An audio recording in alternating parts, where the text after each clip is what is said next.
Soy Fernando Díaz Villanueva, hoy es 30 de junio de 2022 y esto es La Contracrónica.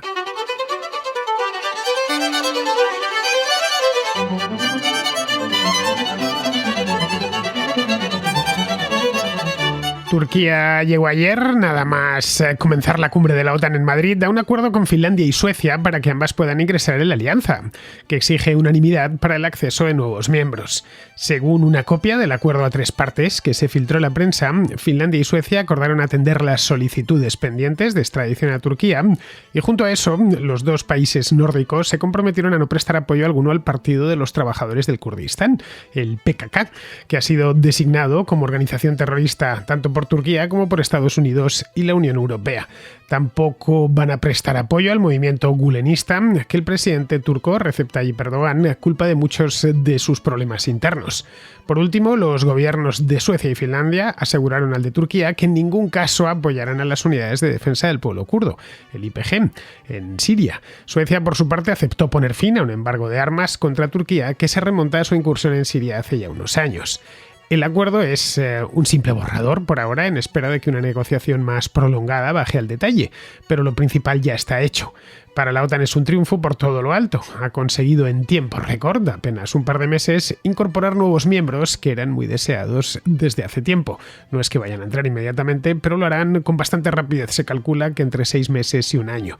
Suecia, que es el mayor país de Escandinavia, cuenta con un ejército pequeño pero tecnológicamente muy avanzado. Y Finlandia, que comparte una frontera muy larga de casi 1.500 kilómetros de longitud con Rusia y que tiene también un ejército muy bien preparado. Para ambos países entrar en la OTAN implica ponerse bajo el paraguas de la alianza y blindarse ante posibles aventuras rusas, como la que se han metido en Ucrania. De hecho, lo de Ucrania lo ha desencadenado todo, ya que hasta hace unos meses ni suecos ni finlandeses tenían intención alguna de ingresar en la OTAN. Pero la opinión pública en ambos países se ha dado la vuelta y hoy es mayoritario el deseo de ponerse a salvo.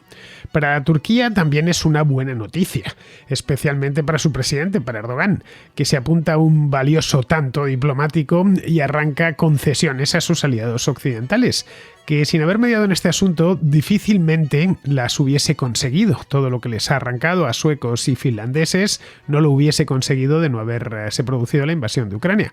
Al presidente turco le gusta ejercer de chico travieso dentro de la OTAN, por lo general prioriza sus propios intereses sobre los del conjunto de la alianza y eso suele ser motivo de conflicto. Esta vez la jugada le ha salido bien, pero tras validar la incorporación en la OTAN de Suecia y Finlandia, tras aprobarla, no puede a partir de ahora ya seguir fingiendo equidistancia ante Moscú. A cambio, gana la confianza de Estados Unidos y sobre todo puede utilizar esta victoria en clave interna. La situación económica en Turquía es complicada, la inflación escala ya por encima del 70% y dentro de un año, justo además en junio del año que viene, habrá elecciones presidenciales y parlamentarias, las dos, en las que, por supuesto, Erdogan aspira a la reelección. Suecia, Finlandia y la OTAN podrían estar echándole una mano para ello.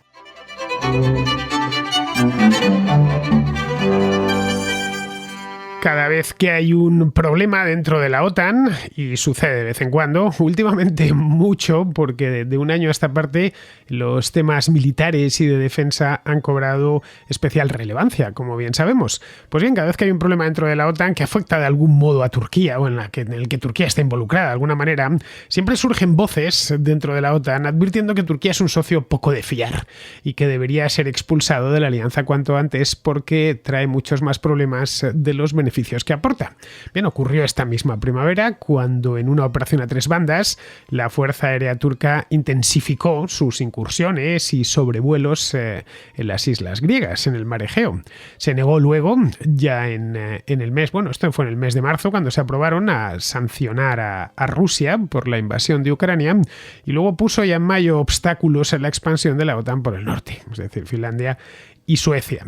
hizo, vamos, todo lo que no se esperaba de un socio. Las tres cosas, pues la verdad, ningún socio de la OTAN molesta a su vecino, ningún socio de la OTAN se atrevió a no sancionar a Ucrania y ningún socio de la OTAN pues pone obstáculos o pone pegas a que se amplíe la alianza por el norte, concretamente por dos estados muy fiables como son y aliados además desde hace mucho tiempo como son Suecia y Finlandia. Pero bueno, esto con Turquía es lo normal, especialmente con la Turquía de Erdogan. Hace unos 20 años o más de 20 años Turquía en este aspecto no era problemática, pero desde que Erdogan está al poder, especialmente desde hace unos 10-12 años, desde que fue acumulando cada vez más poder este hombre, es lo habitual. Además, luego hay otra cosa que suele ignorarse y es que no existe dentro de la OTAN mecanismo alguno para expulsar a un miembro. Le pasa lo mismo que a la Unión Europea. Cuando el Reino Unido se quiso ir es porque se quiso ir, pero no existe un método para expulsar a la gente, a los países en este caso. Recuerdo en la última crisis económica, la crisis de deuda de hace 10 años, que algunos decían que había que expulsar a Grecia, porque había puesto en riesgo la eurozona y la Unión Europea en sí, pero no hay manera de expulsar a un miembro de la Unión Europea, se le puede amonestar, multar, etcétera, pero no hay manera de expulsar. Pues lo mismo sucede con la OTAN. En la OTAN, una vez se entra, a partir de ahí es voluntario entrar, por supuesto, y abandonarla también es voluntario. Para que Turquía se fuese, en definitiva, tendría que decidirlo su presidente y su parlamento, cosa que no han hecho ni parece que tengan intención de hacer, porque el hecho de pertenecer a la OTAN, donde por cierto Turquía lleva desde el año 1952, pues casi desde su misma fundación, la OTAN se fundó en el 49 y Turquía entró en el 52, bien, para Turquía es un seguro que por lo demás y en un vecindario tan peligroso como en el que está Turquía, con Rusia al norte, Irán al oeste, Siria al sur, pues no deja de ser interesante. Con cada uno de ellos, con Rusia, con Irán, con Siria, tiene su propia política exterior que puede o no puede coincidir con el resto de la OTAN. Luego esa es la realidad. Pero bueno, a pesar de ello, los turcos llevan tranquilamente 20 años jugando al ratón y al gato con sus socios occidentales. Son a menudo un moscón muy molesto al que hay que estar mimando continuamente. ¿Por qué? Pues porque de lo contrario se cierran en banda a secundar decisiones que tienen que ser tomadas por unanimidad, como por ejemplo la admisión de nuevos miembros. Este tema ya os lo traje aquí a la contra el mes pasado, en mayo, cuando hicieron intención tanto Suecia como Finlandia de adherirse a la organización del Tratado del Atlántico Norte, que era una cosa realmente novedosa porque ninguno de los dos países lo habían pensado jamás. No por nada, sino porque no lo consideraban necesario. Y sobre todo porque los finlandeses y los suecos no tenían intención de hacerlo. A las encuestas que se hacen periódicamente en Suecia y Finlandia, como en todos los países del mundo, pues una de las preguntas que les hacían los especialistas en demoscopia era esa misma: ¿quiere usted que Suecia o que Finlandia entre en la OTAN? Pues la mayor parte decían que no lo veían necesario y que era un poco absurdo. Bien, pues eso se produjo un vuelco respecto al tema de la OTAN en Suecia y en Finlandia que llevó a que en apenas 3 meses, desde el mes de febrero hasta el mes de mayo, pues una mayoría consistente, además de suecos y finlandeses, pidiesen entrar. Los gobiernos, a fin de cuentas, no son ajenos a la opinión pública y lo que hicieron fue formular su solicitud de ingreso en el acto. Bien, a partir de ahí se pensaba que iba a ir todo muy fácil, pero Erdogan entonces levantó la mano y dijo: no tengo ninguna intención de apoyar que finlandeses y suecos entren. ¿Por qué? Pues porque tengo algunos problemas y algunas querellas con ellos relativas a los kurdos, y a que Suecia me puso un embargo de armas por cuando me metía en Siria, etcétera. Bien, esto creó preocupación en aquel momento. Estamos hablando de principios de mayo. Los estadounidenses se quejaron diciendo: ahora que lo necesitamos más que nunca no puede salir con estas. Era un asunto irritante. Como la cumbre de la OTAN estaba cerca, apenas un par de meses vista, lo que dejaron el asunto en el aire hasta que se reuniesen en Madrid Erdogan con los primeros ministros de Suecia y de Finlandia para que lo tratasen con más calma. Supongo, digo yo, vamos, que han estado negociándolo a lo largo de las últimas semanas, a través personalmente o a través del teléfono, no lo sé, y cuando han llegado a Madrid, porque fue una cosa bastante rápida, anunciaron su intención, anunciaron que sí, que efectivamente habían llegado a un acuerdo. Bien, en este punto cabe preguntarse, y toca de hecho preguntarse, qué obtiene Turquía a cambio de ser una molestia constante para sus socios, porque estar en un club en el que te procuras molestar a todos o a una buena parte, pues tampoco luego para eso no estás en el club. Bien, beneficios obtiene varios y por eso sigue ahí. Ya he dicho antes que le interesa, y lleva desde el año 52 en la OTAN, que le interesa, que saca cosas muy buenas de pertenecer a la OTAN en un vecindario como el que está, que a ver, Turquía no está, qué sé yo, donde está los Países Bajos o Luxemburgo, que está en uno de los lugares más problemáticos de todo el planeta.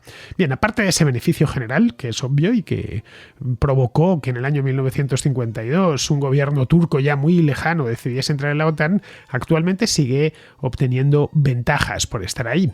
De entrada, y esto es importante remarcarlo, Turquía es un país inmenso, no es Luxemburgo, tampoco los Países Bajos. Es un país inmenso tanto desde el punto de vista geográfico como desde el punto de vista demográfico. En superficie es mayor que cualquier otro país de Europa. Mucho más grande que Alemania, mucho más grande que el Reino Unido, mucho más grande que Italia, sensiblemente más grande que Francia o que España, que son países relativamente extensos. Desde luego Europa Occidental son los dos más con mayor superficie, pero vamos, les gana con mucho. Turquía, de hecho, es más extensa que la propia Ucrania, que en el continente europeo, exceptuando la parte europea de Rusia, es el país más extenso. Bien, eso por un lado. Pero bueno, si estuviese vacío, pues nada, no pasaría nada. Que sé yo, hay muchos países en el mundo que son grandísimos, pero que en cambio tienen poca gente y por lo tanto, pues no pintan demasiado. En el caso de Turquía no es así. Tiene ya más habitantes que Alemania, tiene 84 millones de habitantes, Alemania tiene 83 y ciudades importantísimas. Bueno, caray, Estambul tiene 15 millones de habitantes ya, o casi 15 millones de habitantes. Es la ciudad más grande de Europa, mayor que Londres o mayor que París. Y ojo, tanto Estambul como el resto del país siguen creciendo. Su economía no es tan grande como la de los países de Europa Occidental, pero es una economía completamente industrializada e integrada, muy bien integrada, por cierto, en el mercado mundial. En lo relativo a defensa, sus fuerzas armadas son las segundas más grandes de la OTAN después de las de Estados Unidos. Turquía, a diferencia de lo que pasa con países como Alemania o como España o como Italia, que destinan lo justito a la defensa, el caso de Turquía sí cumple y sobrepasa el 2%. Tampoco es una cantidad excesiva, no es que esté destinando el 15% de su presupuesto del PIB, en este caso, a la defensa, pero es algo más que un 2%, un 2,1%, y le da pues para mantener a 400.000 efectivos activos. Es en definitiva un país a tener en cuenta y lo suficientemente importante como para permitirse apuestas arriesgadas. Es de hecho un aliado fundamental, el más importante de todos en el sudeste de Europa, para Estados Unidos y para la OTAN. Durante la guerra de Afganistán, que fue hace no tanto tiempo, su labor fue fundamental, en tanto que el teatro de operaciones les quedaba relativamente cerca. Aquel accidente del Yak 42 con soldados españoles que volvían de Afganistán no se produjo casualmente en Turquía. Fue un lugar de paso para casi todo durante aquellos años. Luego su ejército participa regularmente en los ejercicios militares de la OTAN y en sus misiones. Bueno, incluso ya más recientemente, aunque se ha negado a sancionar a Rusia, ha apoyado a los ucranianos para repeler la invasión rusa, facilitándoles armamento como estos drones tan famosos, los Bayraktar, de los que hemos hablado aquí en la Contra varias veces, que tanto daño están haciendo al ejército ruso. Luego los turcos también se han enfrentado a los rusos, allá donde la OTAN no se ha metido directamente, como, qué sé yo, Siria, por ejemplo, o el conflicto en Nagorno-Karabaj, que despertó repentinamente hace cosa de año y medio. Bien, todas estas cosas lo que nos vienen a decir es que es un país en este aspecto fundamental por su situación, un país grande, muy poblado, un aliado muy interesante. Vamos, que Turquía es un importante aliado de la OTAN, yo creo que es evidente, no hace falta explicarlo más. Pero también es cierto que no es un socio modélico. En ocasiones muestra indiferencia entre las preocupaciones que tienen otros miembros, bueno, y a veces no solo indiferencia, a veces es peor, a veces muestra abierta hostilidad. Ha pasado ya más de 10 años desde que sucedió esto, por lo que probablemente pocos recuerden que el entonces primer ministro turco, es decir, Erdogan, todavía no era presidente, no fue presidente hasta 2014, cuando ya terminó de convertir Turquía en una república presidencialista. Esto debió suceder, hace justo 10 o 12 años, cuando retrasó el despliegue de un radar de la OTAN que era muy importante, que iba a desplegarse en territorio turco. El sistema, que también tenía ciertos componentes en Rumanía y en Polonia, fue diseñado para proporcionar una alerta temprana del lanzamiento de un tipo de misil iraní muy concreto. pero Erdogan se resistió porque los datos del radar se compartirían con Israel.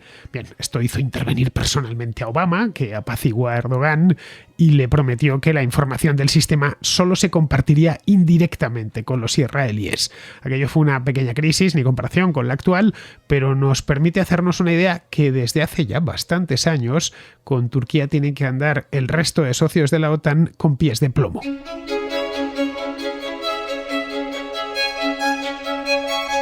Tras aquel desencuentro y unos cuantos más, provocados casi todos por la guerra en Siria, donde Turquía decidió apoyar a un bando que no era exactamente el mismo, que de manera más o menos indirecta apoyaban las potencias de la OTAN, pues tras aquello el gobierno turco compró a los rusos el sistema de defensa aérea S-400, que ya vimos aquí pues hace un par de meses. Este sistema, el S-400, es un sistema muy avanzado que según parece podría poner en jaque a los aviones de la OTAN.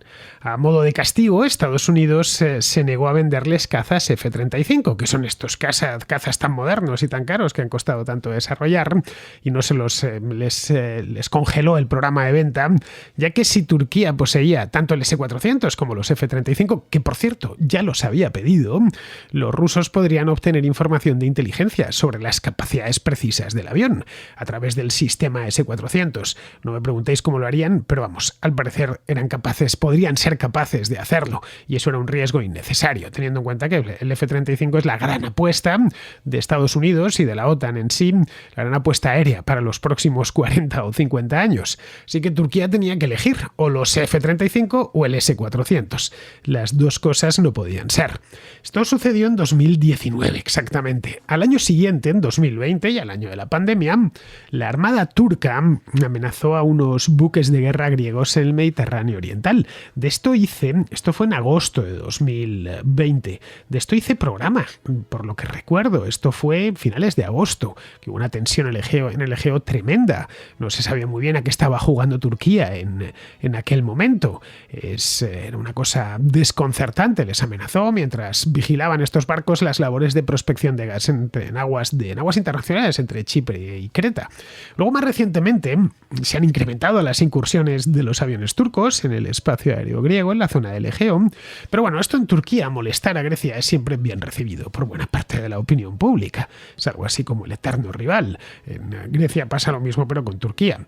Especialmente es popular entre los votantes del partido de Erdogan, que se llama Justicia y Desarrollo, que es un partido ferozmente nacionalista.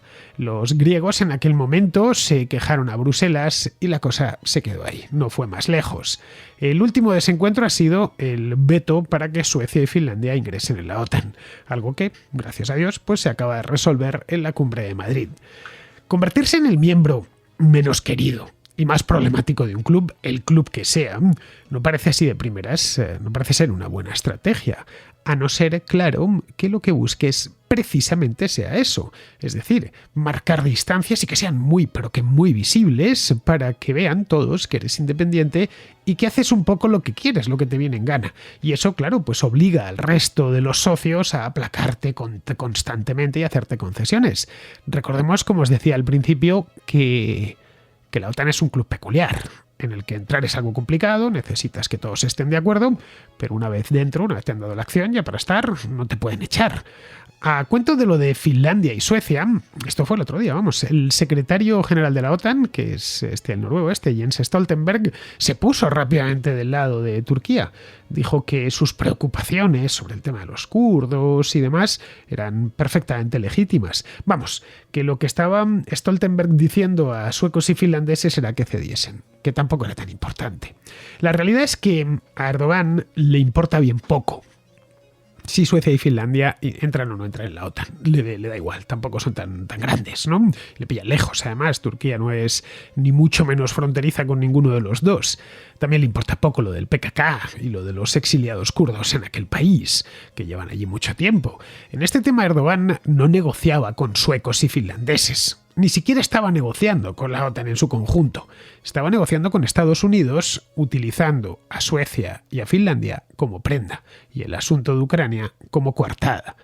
Hizo bien los cálculos y vio que este era su momento, que iba a tardar muchísimo tiempo en que se le presentase una oportunidad como esta. La invasión de Ucrania ha supuesto tal desafío a la OTAN que eso, claro, pensó adecuadamente que eso empujaría a Washington, a la Casa Blanca y a los propios, por supuesto a suecos y finlandeses, pero a la propia OTAN a hacer concesiones, especialmente concesiones relativas a asuntos que estaban ya más o menos resueltos o que resolver costaba poco. Vamos, que es poco probable que Biden presione en el Congreso para que les vendan los F-35 mientras tengan ese sistema de defensa aérea ruso, pero sí para que les suministren nuevos F-16 o les actualicen los que ya tienen, o ambas cosas. Bien, todo iba de eso.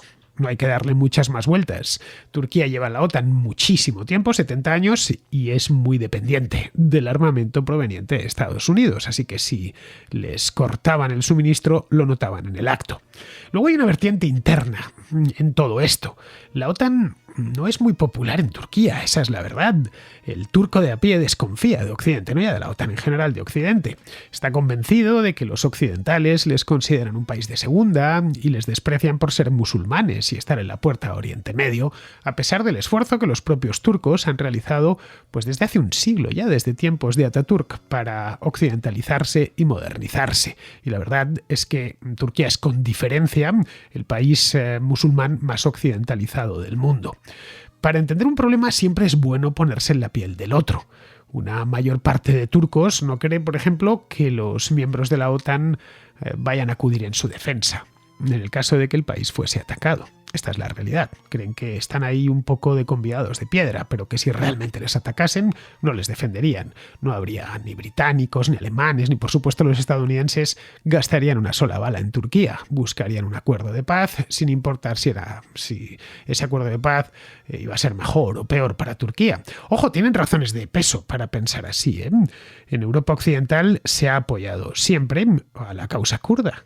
Algo que desde Turquía, desde el dentro del país, se percibe como una agresión, ya que el problema lo arrastran desde hace mucho tiempo y las organizaciones terroristas kurdas han hecho muchísimo daño, no solo al Estado turco, sino también a la propia sociedad civil turca. Por eso es importante, para entender un problema, tratar de meterte en la cabeza de la otra parte.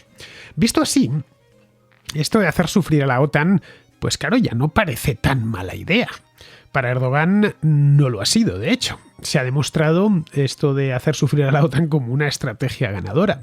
Erdogan puede ya demostrar ante los turcos, lo puede hacer desde hoy mismo, que el país es una potencia, una gran potencia respetada y que ejerce gran influencia en Bruselas y que le tienen en cuenta en Washington y que el presidente de los Estados Unidos le busca y le llama.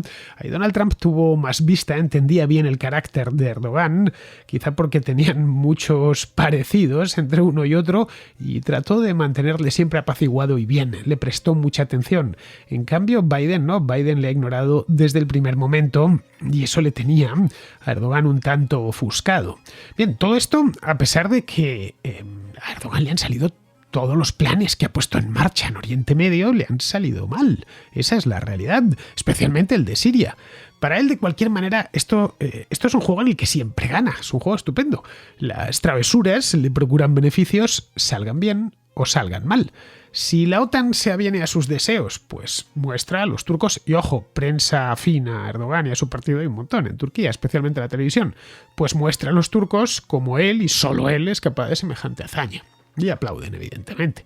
Si le ignoran o le sancionan, como sucedió en 2019, entonces recurre a la reserva de antioccidentalismo y de desconfianza hacia Europa Occidental y hacia la OTAN que ya hay en Turquía, que está ahí, y transforma ese fracaso en algo así como un reclamo nacionalista, algo que, por cierto, en Turquía suele funcionar bastante bien, y más cuando se está cerca de elecciones, y las elecciones turcas están a un año vista, algo menos de un año vista, se celebrarán pues a mediados de junio del año próximo. Para los socios occidentales tampoco está mal del todo. También es un juego de victoria asegurada. Lo primero, y antes, y esto es lo más importante, es mejor tener a Turquía dentro de la alianza que fuera de ella. ¿Qué pasaría si Turquía saliese de la OTAN? Tendría que hacerlo por su propio pie, no se la puede echar, pero ¿qué pasaría? Pues teniendo en cuenta dónde está, buscaría nuevos aliados. Ya digo, es un país importante, un país muy poblado, un país muy extenso, un país ubicado por la mano de Dios en uno de los lugares más conflictivos del mundo. y más estratégicos. Bien, en ese caso buscaría nuevos aliados. Y la región en la que están, pues la verdad, allí ninguno de ellos es recomendable. Si en el caso de que tengan encontronazos con Erdogan, cosa que es continuo, pues siempre pueden venderlos como firmeza ante un líder autoritario. Y si ceden ante las demandas de Erdogan, como acaban de hacer suecos y finlandeses, siempre pueden decir que están por el diálogo, ¿no? Bien, esto promete mantenerse al menos durante un tiempo, al menos mientras dure Erdogan y el erdoganismo. Luego vendrá otro presidente. No sabemos cuándo, si será el año próximo o ya para las siguientes elecciones, pero claro, evidentemente Erdogan, como ninguno de nosotros, vamos a ser eternos, así que cuando venga otro, quizá el siguiente decida devolver a Turquía donde solía estar hasta hace unos 20 o 25 años.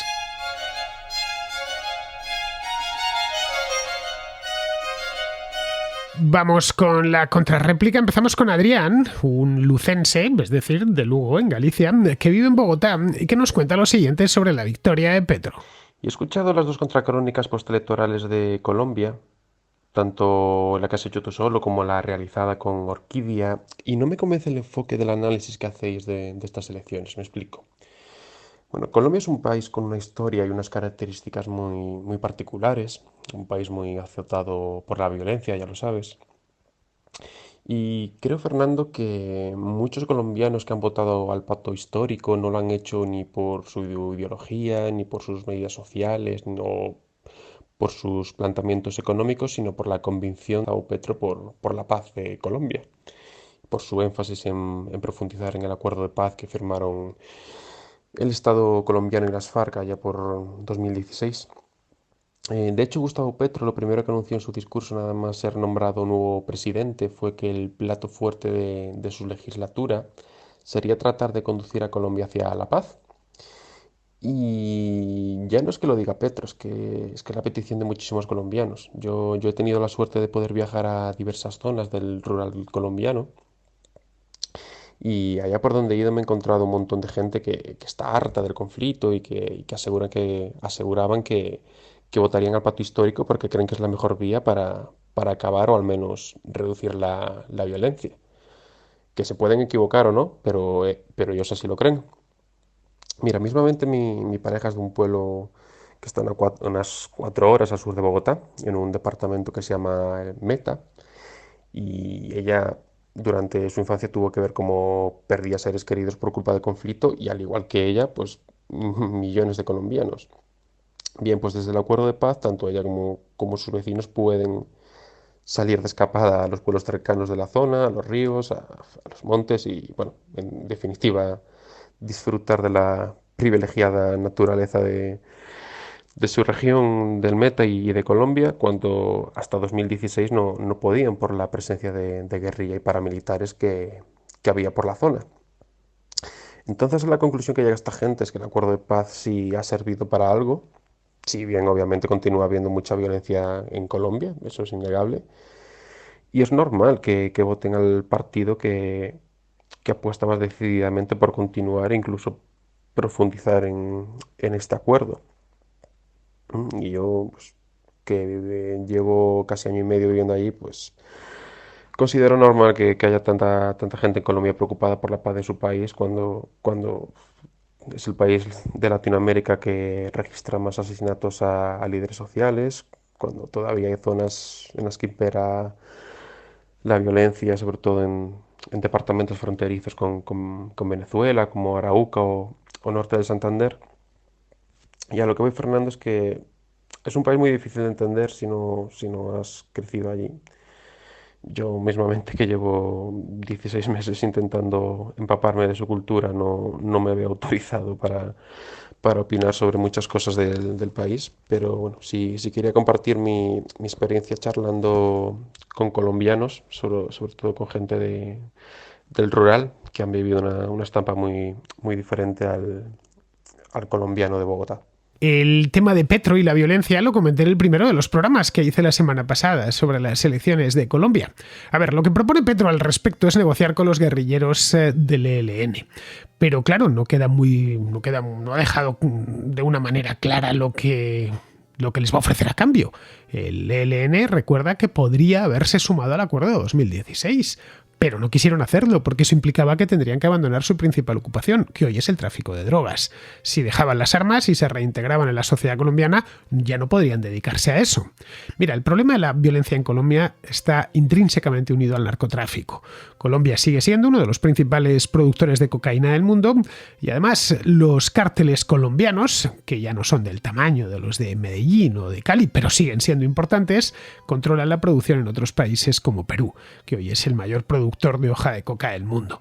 Esto genera pues miles de millones de dólares y al tratarse de un comercio clandestino atrae a delincuentes muy violentos y dispuestos a cualquier cosa.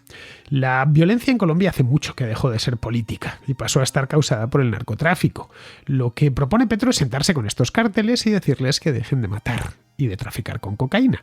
Suena cuando menos ingenuo y recuerda bastante a aquel eslogan tonto, tontísimo de López Obrador, ese de abrazos no balazos. Bien, en México sigue habiendo balazos al margen de lo que piense el presidente. Algo parecido pasará con Colombia si sigue por este camino. Los líderes de izquierda suelen confundir muy a menudo los deseos con la realidad. Creen que por desear con mucha fuerza algo, ese algo se convertirá en realidad. Vamos, que si los cárteles colombianos no han dejado de traficar y matar es porque, bueno, no ha ido aún nadie a explicarles que eso está mal y que tienen que dejarlo de hacer. Otra cosa distinta sería que el gobierno de Petro llegue a acuerdos con esos cárteles, para que, bueno, al menos no se enfrenten entre ellos. Pero en este caso, claro, estaría colaborando con el crimen organizado, algo que no creo que consienta la legislación colombiana y que no parecerá muy adecuado en Estados Unidos. Es decir, que tratando de resolver un problema podría encontrarse con otro mayor. Eso siempre y cuando lo resuelva. Recuerda que en México ha sido muy común que los gobiernos de los estados tomasen partido por un cártel en detrimento de otro y ahí ya tendríamos al propio estado involucrándose en el narcotráfico. Cuando eso sucede lo que tienes es un narcoestado, tipo la Venezuela bolivariana. Como ves, los riesgos son altísimos. Bien, seguimos con Daniel, que se pregunta si la cumbre de la OTAN en Madrid servirá para incluir a Ceuta y Melilla dentro del paraguas de la alianza. Con el reciente encuentro de la OTAN en Madrid y los recientes acontecimientos que han pasado en las relaciones entre Estados Unidos, España y Marruecos, yo tengo una pregunta. Bueno, y quiero abrir también una cuestión, ¿no? A ver qué comentáis tanto tú como los otros contraescuchas, que es si em, al igual que Turquía, pues básicamente ha, supeditado su aprobación de la entrada de los nuevos países en la OTAN a, a ciertas cosas que le interesaban, ¿no? Aunque también podemos pensar que era digamos, para hacerse fuertes, ¿no? También dentro de la OTAN en fin, a nivel internacional, como hacen cada vez que tienen la oportunidad. ¿No crees que era el mejor momento para que España, vuelvo a repetir, tras los recientes acontecimientos, debería haber exigido que entrara tanto Ceuta como Melilla bajo la protección de la OTAN? Porque técnicamente Hawái, por ejemplo, para Estados Unidos sí que está incluido como parte de su territorio, ¿no? Como no podía ser de otra manera. Entonces no sé por qué todavía existe esa excepción para Ceuta y Melilla, ¿no? Em, y en cuanto a los recientes acontecimientos, me refiero un poco bueno, primero, el antecedente más antiguo ahora mismo sería cuando Trump, ¿no? Reconoció, digamos, la soberanía marroquí del Sáhara, ¿no? Hace un par de años, creo que fue. Luego, las recientes rupturas diplomáticas de Marruecos con España, que además Marruecos siempre es un vecino un poco molesto, ¿no? No es un vecino demasiado bueno en la mayoría de los casos, ¿no? O un vecino interesado, podríamos decir. Eh, y, y bueno, y el tema ahora con Argelia también, ¿no? Que está complicando las relaciones, ¿no? Entonces no sé cómo no hemos aprovechado esta oportunidad para blindar la protección de Ceuta y Melilla, ¿no? Como ya se viene comentando estos días. Y otra cosa que te quería preguntar es, no sé, Canarias, ¿qué estatus tiene también? Si entra dentro de este acuerdo de protección de la OTAN o también les pasa como a Ceuta y Melilla. Imagino que no, porque no se les ha mencionado recientemente, ¿no?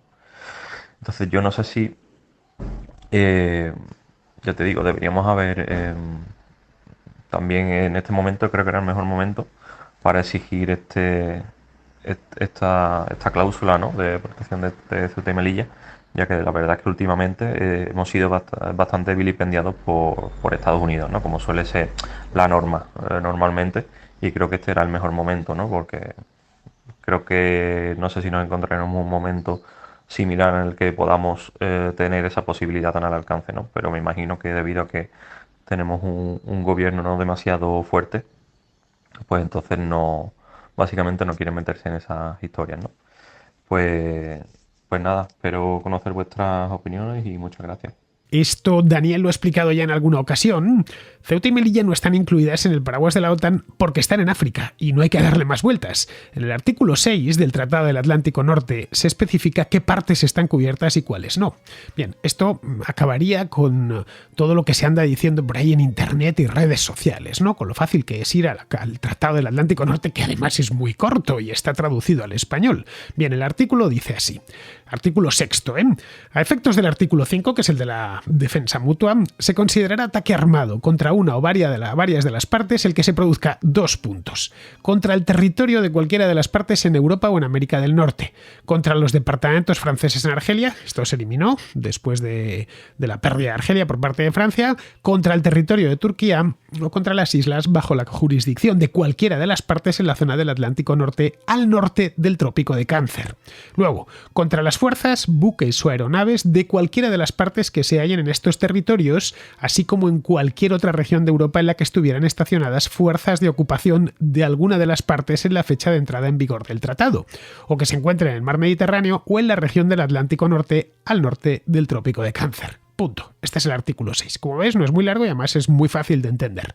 Como puedes ver, Hawái no está bajo la jurisdicción de la OTAN, a pesar de lo que se dice por ahí, como tampoco lo está la Polinesia Francesa, las Islas Malvinas o Puerto Rico. No están. La Polinesia Francesa, pues porque está en el Pacífico, y la Pacífico Sur, además, y las otras dos porque están en el Atlántico, pero por debajo del Trópico de Cáncer. En el caso de las Malvinas están, pues casi en el Polo Sur. Es más, cuando Argentina atacó Malvinas, el Reino Unido no invocó el artículo 5, sabía que no podía invocarlo, tuvo que recuperarlas por su cuenta. Bien, si ves las Canarias están ligeramente por encima del Trópico de Cáncer. Ya están un poquito, pero están por encima. Pero no lo estaban, por ejemplo, las islas de Cabo Verde cuando eran portuguesas, porque estaban situadas también un poco por debajo del trópico. Es más, si la isla del Hierro estuviese algo más al sur, ya quedaría fuera de la jurisdicción de la OTAN. Esto, claro, crea algunas paradojas, como que, por ejemplo, si Rusia bombardeara Varsovia, Estados Unidos estaría obligado a acudir en su ayuda. Pero si Pearl Harbor fuese atacado otra vez por Rusia, por cualquier otro país, los aliados de la OTAN no tendrían obligación alguna de auxiliar a Estados Unidos. Una paradoja mayor sería, por ejemplo, por estar más cercana, que si Marruecos atacase Lanzarote, toda la alianza tendría que defender la isla. Pero si hiciese lo propio con Ceuta, España se las tendría que arreglar sola, como se las tuvo que arreglar sola el Reino Unido con las Malvinas. Bien, por este tipo de paradojas se ha pedido varias veces ampliar la jurisdicción de la OTAN a cualquier territorio o dependencia de que sus miembros tengan en cualquier lugar del mundo. En el año 1949, claro, es que la OTAN es antigua, proviene de principios, de cuando estaba empezando la Guerra Fría. Lo que se hizo en aquel entonces fue eliminar los territorios no europeos que estuviesen fuera del Atlántico Norte. Porque claro, casi todos eran colonias en aquel momento y no se quería remover aquel tema. Hubiese obligado además a difuminar la acción de la OTAN en todo el mundo, ya que los imperios coloniales europeos, especialmente el británico y el francés, pues en el año 49 eran todavía bastante extensos y entonces eso hubiera generado que la OTAN tuviese poco de Atlántico Norte y hubiera tenido que estar presente en todo el mundo. Bien, eso ha cambiado, obviamente, 70 años después. A ver, a mí me parecería bien que se incluyesen Ceuta y Melilla, pero claro, también entiendo que eso quizá ocasionaría problemas con Marruecos, que es un aliado especial de la OTAN, es decir, es su aliado más firme en el norte de África y evidentemente pues no quieren incomodarle. Bien, vamos ahora con Israel, que nos habla del fallo del Supremo de Estados Unidos relativo al aborto. Y me gustaría hacer un comentario sobre las reacciones a la decisión del Tribunal Supremo en el tema del aborto. Que recordemos básicamente consiste en anular una sentencia anterior en la cual el Tribunal Supremo se arrogó el poder de poder decidir sobre este asunto, hurtándoselo a los estados. Cuando hablamos de los estados hablamos de las legislaturas estatales, es decir, de unos parlamentos elegidos por votación de los ciudadanos. Y conviene recordar que nuestros progres, que enseguida dicen, pues por ejemplo, en el tema de los separatistas catalanes y el golpe de Estado del 17, pues que, claro, cómo se puede con leyes y decisiones judiciales ponerse por encima del voto de la gente. Bueno, pues deberían estar contentos porque esta decisión judicial lo que hace es devolver a los ciudadanos la voz y sobre todo el voto en el tema del aborto. De este modo, pues en cada legislatura estatal pues se abrirá el debate y ya, bueno, cuando toquen las elecciones pues los ciudadanos podrán votar a sus legisladores pues sabiendo cuál es la postura de los mismos al respecto del tema del aborto. Entonces no sé dónde está el problema. Si queremos que la gente vota y decide, pues esto es lo que va a pasar en el tema del aborto. A lo mejor lo que sucede es que cuando hay causas que no son populares, pues el tema de la votación o del referéndum. En España durante muchos años se pidió un referéndum sobre el tema del aborto. En el caso de la gente que se oponía, porque sabían que por lo menos hace unos años, ese referéndum lo iban a ganar de calle. Ya digo, si lo bonito es que la gente vote, pues es lo que va a pasar. Votará a sus legislaturas estatales y las legislaturas estatales harán las leyes correspondientes. ¿Dónde está el problema? Esto ya lo expliqué el otro día en el programa que dediqué a este asunto. La función de los jueces no es hacer las leyes, sino interpretarlas. El Supremo en Estados Unidos sería competente, por ejemplo, para dirimir en un pleito entre un ciudadano y una ley que haya aprobado un parlamento estatal y que podría ir contra la Constitución. Su función es esa misma, es velar para que ninguna ley dentro de Estados Unidos contradiga lo contenido en cualquiera de los 7 artículos de la Constitución de Estados Unidos o sus 27 enmiendas, que tienen todo rango constitucional. El problema con el aborto es que ni la Constitución ni ninguna de las enmiendas lo cita expresamente, como comentaba aquí hace 2 días. Así que en el año 73 se agarraron a la 14ª enmienda, que es de 1868. De hecho, hubiera bastado con una 28ª enmienda en la que quedase claro que las estadounidenses tienen derecho a abortar para que el asunto quedase completamente meridiano, ya sin problemas. Claro, lo complicado es incluir una enmienda nueva, ya que se necesita que la apoyen pues 3/4 partes de los estados, es decir, 38 de 50. Ese seguro se puso para que no terminase habiendo miles de enmiendas que se fuesen anulando unas a las otras, mandato tras mandato.